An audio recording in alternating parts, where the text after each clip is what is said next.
Kita jangan merasa aman dengan ketaatan kita. Kita jangan merasa aman dengan perbuatan baik kita. Kita jangan merasa aman dengan sedekah, infak, zakat kita. Kenapa? Orang mukmin itu seyogyanya menghadirkan rasa takut kalau kebaikan-kebaikan yang ada yang manfaatnya untuk sesama makhluk, kalau nanti Allah Subhanahu wa taala tidak menerimanya. Ini rasa takut yang perlu kita hadirkan di dalam diri kita. Assalamualaikum warahmatullahi wabarakatuh. Alhamdulillah, wassalatu wassalamu ala rasulillah wa ala alihi wa ashabihi wa man tabi'ahum hudah. Subhanaka la ilma lana illa ma 'allamtana innaka antal alimul hakim. Qad qala ta'ala fi kitabihil karim wa asdaqul qa'ilin. A'udzu billahi minasy syaithanir rajim. Bismillahirrahmanirrahim. Ya ayyuhalladzina amanu taqullaha haqqa tuqatih wa la tamutunna illa wa antum muslimun. Al-ayah Sadaqallahul azim. Amma ba'd. Ma'asyiral muslimin wal muslimat, Bapak Ibu jamaah salat fardu zuhur yang dimuliakan oleh Allah Subhanahu wa taala. Bersyukur kita kepada Allah dengan mengucapkan kalimat alhamdulillahi rabbil alamin. Allah masih menghadirkan pertolongannya kepada kita, sehingga dengan pertolongannya kita tergerak melangkahkan kaki, mengayunkan tangan, memenuhi panggilan Allah Subhanahu wa taala. Semoga apa yang kita lakukan mendapat ridho dari Allah dan mempermudah perjalanan akhirat kita kelak nanti. Ya Rabbal alamin. Bersalawat kita kepada baginda Rasul dengan mengucapkan kalimat Allahumma shalli ala sayyidina Muhammad wa ala ali sayyidina Muhammad. Assalamu alayka ya Rasulullah. Saya berharap semoga kita menjadi bagian dari umat Rasul yang telah mendapat syafaatnya di malam mahsyar. Allah izinkan kita berkumpul berjumpa dengan beliau di dalam surga. Amin ya rabbal alamin. Bapak Ibu jamaah yang dimuliakan oleh Allah Subhanahu wa taala, tsalitsu asar. Adapun cabang iman yang ke-13, al-khaufu war-raja, rasa takut dan rasa harap. Jadi rasa takut dan berharap itu adalah satu di antara 70 lebih cabang iman. Lalu apa yang dimaksud rasa takut?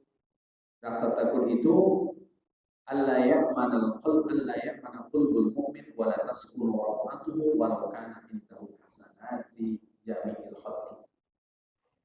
Bahwa rasa takut itu seorang yang beriman hendaknya dia tidak merasa aman meskipun dia punya banyak kebaikan yang dilakukan kepada orang. Lalu bagaimana? Bal yakhafu alla yaqbalallahu syai'an min amali. Tapi yang dia kemukakan adalah rasa takut kalau amalnya yang banyak itu Allah Subhanahu wa taala tidak menerimanya. Kita jangan merasa aman dengan ketaatan kita. Kita jangan merasa aman dengan perbuatan baik kita. Kita jangan merasa aman dengan sedekah, infak, zakat kita. Kenapa? Orang mukmin itu seyogyanya menghadirkan rasa takut kalau kebaikan-kebaikan yang ada yang manfaatnya untuk sesama makhluk, kalau nanti Allah Subhanahu wa taala tidak menerimanya. Ini rasa takut yang perlu kita hadirkan di dalam diri kita. Lalu kemudian bagaimana pula rasa roja, rasa berharap? Rasa berharap itu Allah ya'asal mu'min min rahmatillahi ta'ala walau kana indahu sayyi'ati jami'il khalqi wal yanzirul faraj minallahi ta'ala wa yahsul dzanbillah. Rasa harap seorang mukmin hendaklah dia jangan sampai berputus asa dari rahmat Allah Subhanahu wa taala meskipun banyak sekali kejahatannya kepada Allah.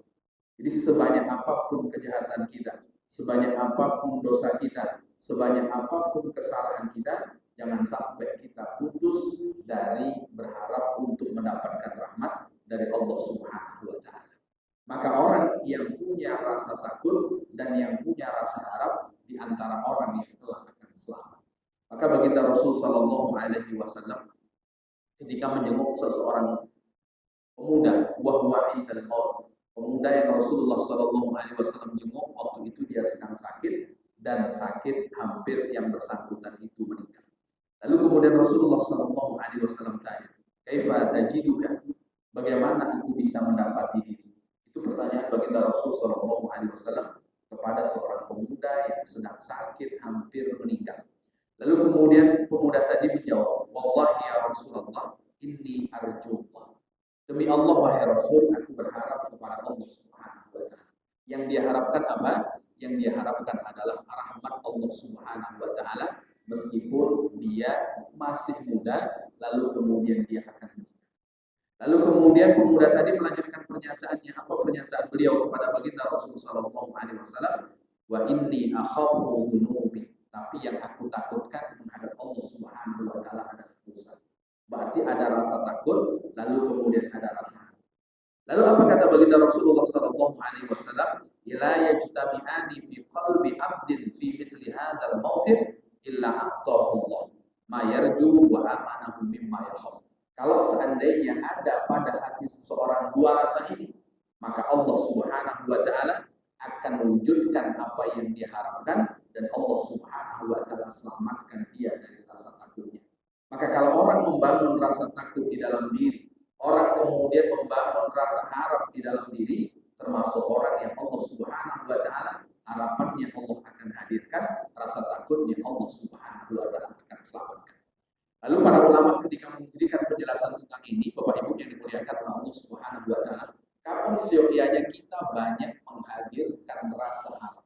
Kapan kita seyogyanya menghadirkan rasa banyak sekali berharap kepada Allah? Yang pertama adalah inta syiddah wal marad.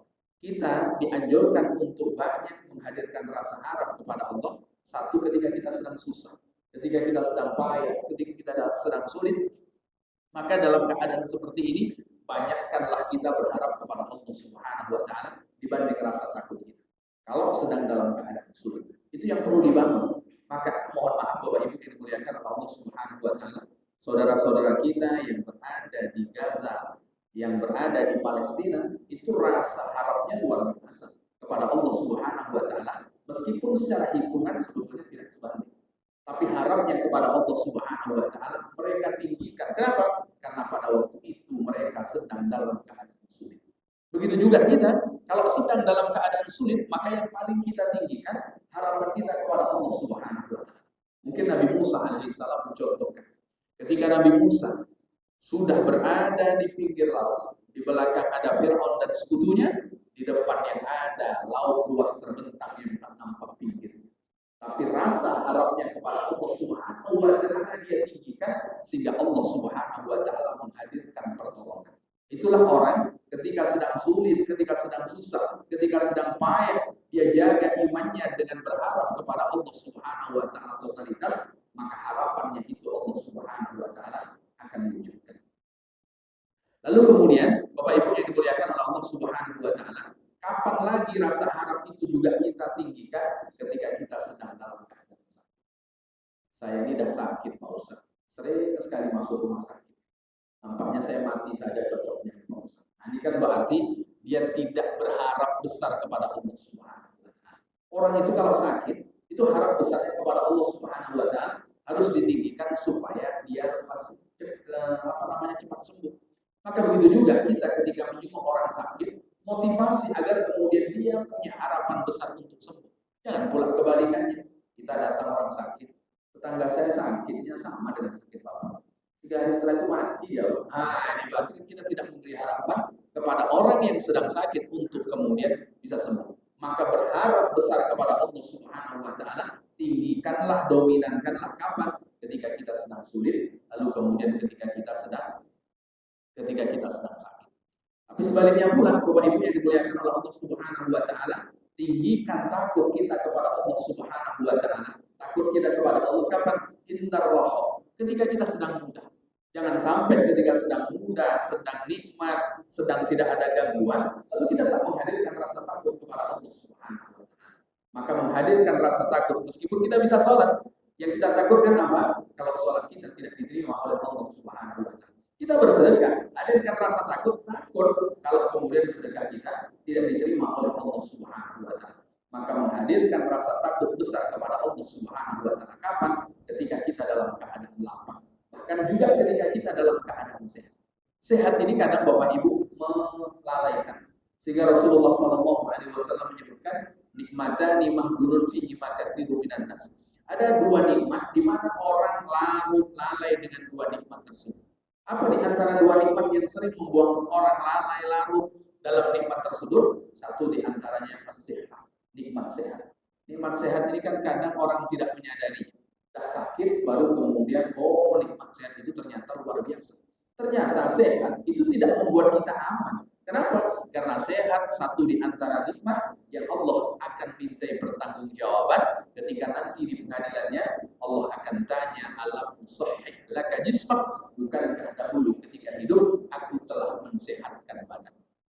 Maka Bapak Ibu yang dimuliakan oleh Allah Subhanahu wa taala, inilah yang perlu kita hadirkan di dalam hati supaya satu di antara 70 lebih cabang keimanan itu juga ada. Kenapa? Karena kalau kita berharapnya kepada Allah Subhanahu wa taala dominan, terutama ketika kita dalam keadaan payah, ketika kita dalam keadaan sakit, sehingga kita tidak menjadi orang-orang yang berputus asa. Kalau orang rasa harapnya sudah tidak ada, maka dia akan berputus asa. Bapak Ibu yang dimuliakan oleh Allah Subhanahu wa taala. September kalau tidak salah saya ke Duri. Lalu kemudian setelah kajian maghrib ada seorang bapak-bapak yang usianya masih sekitar 45 tahun mendekat kepada saya. Pak Ustaz, saya divonis dokter mungkin sekitar 3 bulan lagi hidup saya. Setelah dia mengatakan itu menangis. Menangis setelah mengatakan itu. Saya cuma mendengarkan dulu. Kalau langsung saya jawab, dia belum selesai meluahkan apa yang ingin dia sampaikan. Kenapa? Karena sudah divonis dokter mungkin sekitar 3 bulan lagi. Kenapa? Karena jantungnya bocor. Di jantungnya bocor. Sekarang saya sedang pada proses masa pengobatan. Saya shock sekali, Pak. Kan takutnya luar biasa. Takut dengan apa? Takut dengan mati. Makanya orang itu ketika sedang jatuh, sesulit-sulitnya, jatuh sepayah-payahnya, yang perlu dibangun paling tinggi adalah bagaimana rasa harap kepada Allah Subhanahu wa taala. Karena Allah tidak akan pernah menyia-nyiakan orang yang berharap kepada Allah Subhanahu wa taala. Harapannya itu besar. Makanya Rasulullah SAW tadi menyebutkan, kalau orang berharapnya kepada Allah Subhanahu wa taala besar, maka Allah akan wujudkan harapannya. Ini kadang penting Bapak Ibu. Tapi kadang sesuatu itu ketika terjadi pada kita belum tentu sanggup melewati. Maka sesama muslim itu saling menasehati. Kadang ada kawan kita yang sedang jatuh, ada kawan kita yang sedang payah. Dia sulit, berat melewati payahnya jatuh yang sedang dia alami, maka besarkanlah harapannya kepada Allah Subhanahu wa taala. Tapi kalau kita sedang aman, gaji lancar, semuanya sehat, semuanya kemudian kita dapatkan aman-aman saja semuanya. Itu perlu juga kita menghadirkan rasa takut kepada Allah Subhanahu wa taala supaya aman yang kita dapat, sehat yang kita dapat, ada rasa syukur kita kepada Allah Subhanahu wa taala, ada merasa diri kita bahwa untuk melakukan ketaatan kepada Allah, karena itulah yang membuat kita Allah Subhanahu wa taala amankan dari rasa takut kita. Maka dua rasa itu perlu kita bangun, karena dua rasa itu satu di antara cabang keimanan yang tak boleh cuma ada satu, yang satunya tidak. Kalau kemudian satu ada, orang yang berbuat dosa itu mudah aja. Karena nanti Allah maafkan juga. Saya nanti kalau agak-agak umur 60 tahun tobat, kan Allah terima tobat saya. Ini besar harapannya, tapi rasa takutnya tidak ada. Maka kalau hanya besar harapan, rasa takut tidak ada, akan mudah bagi orang untuk melakukan kedurhakaan kepada Allah Subhanahu wa taala. Kalau rasa takut terus ada, harapan kepada Allah tidak ada, ini juga tidak baik. Kenapa? Karena rasa takut saja akan membuat orang berputus asa. Maka dua-duanya harus seimbang untuk kemudian dihadirkan di dalam kehidupan kita. Mungkin itu Bapak Ibu yang saya bacakan pada kesempatan siang hari ini. Semoga uraian singkat ini bermanfaat. Untuk kata yang kurang berkenan saya mohon maaf. Sama-sama kita tutup dengan doa kafaratul majelis. Subhanakallahumma wa bihamdika asyhadu an la ilaha illa anta astaghfiruka wa atubu ilaik. Assalamualaikum warahmatullahi wabarakatuh.